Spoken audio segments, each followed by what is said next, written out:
Mau apa aja saya turutin lah karena waktu itu masih bujang ya. Iya. Karena masih bujang belum punya istri. Belum punya istri. Tiba-tiba setelah saya menikah, nah inilah kecemburuan ibu saya itu ada. Semenjak itu saya mulai nggak terlalu banyak bicara sih. Kalau ketemu juga ya ngobrol sewajarnya aja. Di saat itu paling enggak pengen apa ya, ngerasa dibela. Saya tuh dibela gitu. Betul. Kadang kan suami tuh diem aja mungkin bingung. Tapi saya juga sih kembali mikir kalau mungkin beliau juga kan nggak enak juga sama ibunya gitu. Masya. Sebagai anak laki-laki, kita harus berbakti kepada ibu kita.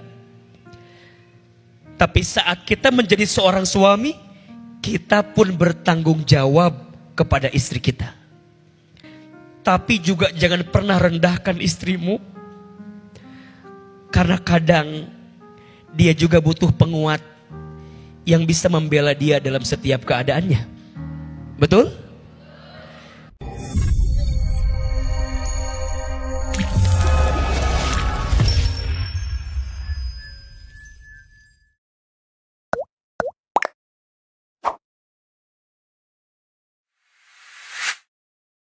Assalamualaikum, A. Salam.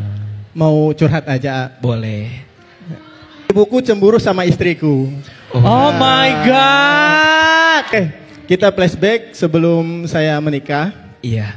Saya tuh alhamdulillah, walaupun kehidupan saya sulit waktu kecil, tapi setelah saya bekerja, alhamdulillah saya bisa mencukupi kebutuhan ibu saya. Alhamdulillah. Semua apa yang ibu saya pengen, ayo mak kita jalan. Masya Allah. Setiap ibu pengen, ayo kita jalan. Terus alhamdulillah juga sudah ngeumrohin juga, alhamdulillah. Mau apa aja saya turutin lah karena waktu itu masih bujang ya.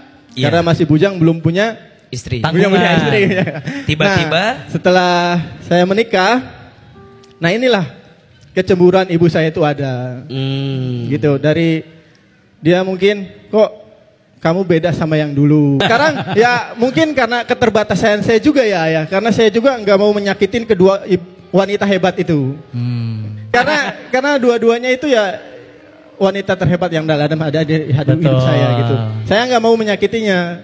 Kenapa? Karena dari perjalanan ini ibu saya cemburu tuh karena sekarang mau apa? Kok kamu nggak bisa gitu loh, Pak.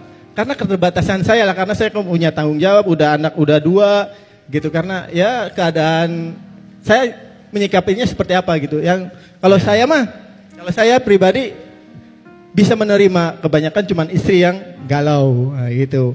Istri tuh kalau ke rumah ibu tuh seolah-olah suka ditekan sama ibu. Kok sekarang setelah menikah kok si Dede kok nggak jarang ya perhatiannya gitu. Jarang suka ngajak kemana-mananya gitu loh. Karena keterbatasan saya gitu lah. Intinya sih gimana cara menenangkan hati, terutama istri saya sih, menenangkan hati si istri saya menerima gitu. Kalau saya mah kadang-kadang bilang sama istri, banyak bersabar aja dan banyak beristighfar. Kalau saya bilang sama istri seperti itu, karena bagus beliau nih nanya sendiri jawab sendiri. Jadi agak ringan jawabannya. Seorang berjalannya waktu juga karena saya harus belajar juga gitu. Karena hidup itu perjalanan udah belajar gitu. Nanti besok ngisi menata hati ya. Boleh, nomor saya di bawah. Oke. Terus karena kita juga punya anak dan kita juga bakal jadi menantu, bakal jadi mertua gitu.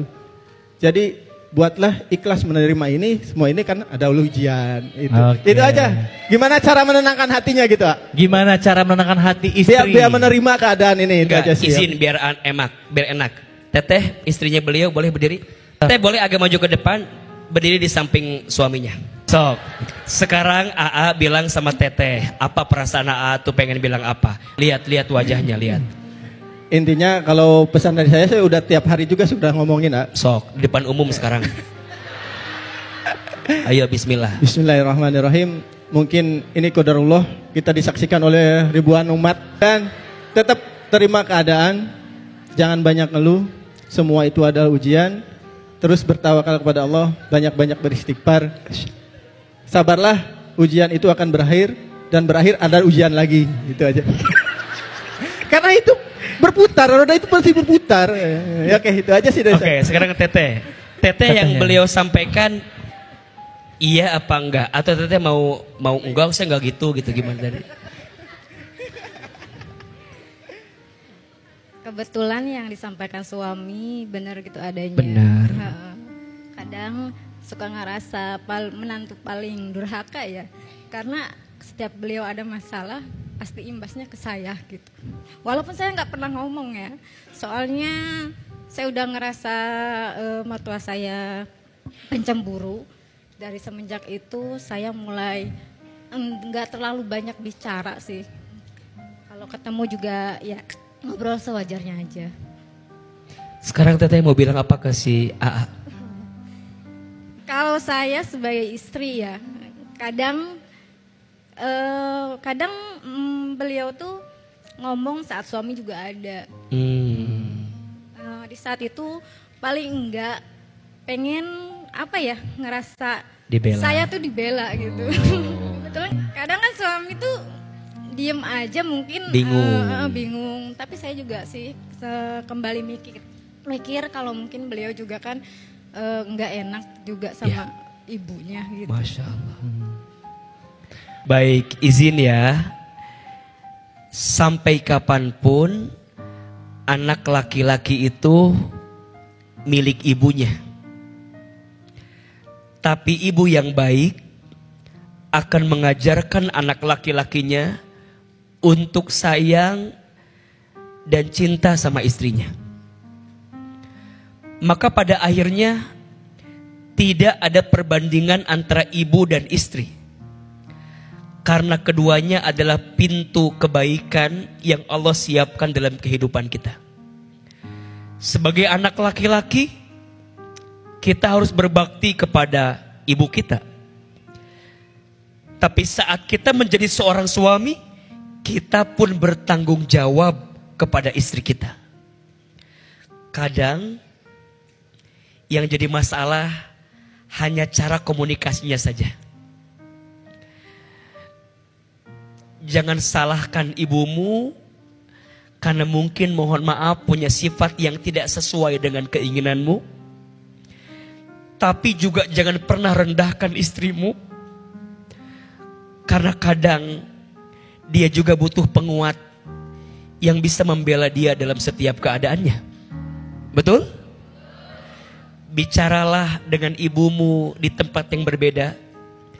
Bicaralah dengan istrimu di tempat yang berbeda. Kadang masing-masing hanya butuh untuk didengarkan. Kang Dede, cukup dengarkan semuanya. Istri dengerin, ibu dengerin. Nanti akan ketemu kebaikan dan pada akhirnya apa kekuatannya? Doa. Apa? Doa. Kang Dede doain ibu. Masya Allah beliau sampai meneteskan air mata. Kang Dede. Beliau nangis aja lucu ya. Banyak banget air matanya. Itu kalau dia nangis lagi bisa buat wudhu itu insya Allah. Ya Allah ya Rabbana. Bismillah. Dan izin ya, ini juga bagi seorang anak, mohon maaf ya. Kadang kita itu sebagai anak agak sulit mendapatkan kemuliaan dari orang tua kita. Karena orang tua kita tahu masa kecil kita, betul?